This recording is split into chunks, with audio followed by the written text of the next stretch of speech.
हाँ जी भाई लोग, नमो नारायण, श्रीमन नारायण। और अच्छे से रक्षाबंधन मना होगा। कल 15 अगस्त है।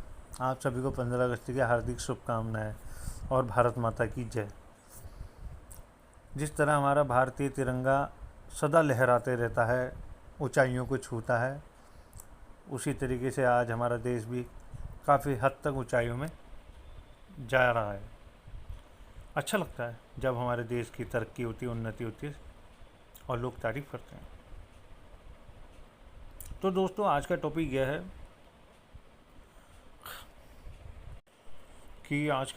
है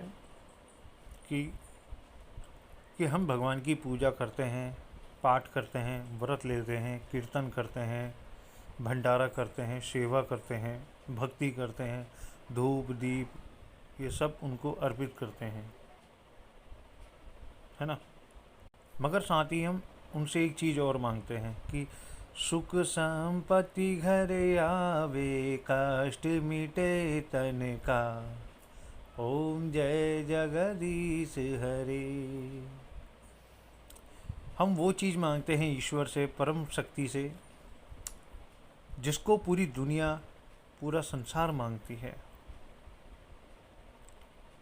क्या हम इतने स्वार्थी हो गए कि भगवान की आराधना के साथ साथ हम उससे ये कहते हैं कि तू सुख संपत्ति दे हमें और हमारे शरीरों का कष्ट हर ले? आप नहीं भी कहोगे ना ये शब्द, वो वैसे भी आपको सुख भी देगा, समृद्धि भी देगा, संपत्ति भी देगा, वैभव भी देगा, ज्ञान बुद्धि विद्या देगा। उनसे मांगने की आवश्यकता नहीं है आपको, है ना।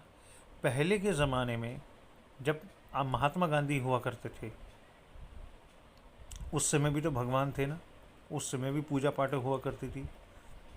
और हमारे देश को आज़ाद कराने में लोग शहीद भी हुए, तो क्या भगवान उस समय उनकी मदद नहीं कर सकते थे कि देश को आज़ाद कराना है? मगर वो भगवान का काम नहीं है। भगवान का काम केवल अपने भक्तों के दुखों को हरने का है। तरीका कोई सा भी हो सकता है, समय कम ज़्यादा भी लग सकता है, वो उस परम ईश्वर की अनुकंपा है, उसकी लीला है। हम लोग नहीं समझ सकते। पहले भी तो आरतियाँ होती थी या नहीं होती थी? पहले भगवान थे या नहीं थे? अब जब हम अपने पूर्वजों में आते हैं तो हमारे पूर्वज माना जाता है कि बंदर थे, तो उनको किसने भेजा धरती पे? स्वयं भगवान ने भेजा। तो उस समय भगवान की आराधना कौन करता था? बंदर करते थे। बंदर को तो बोलना भी नहीं आता, वो कैसे आरती करते भगवान की?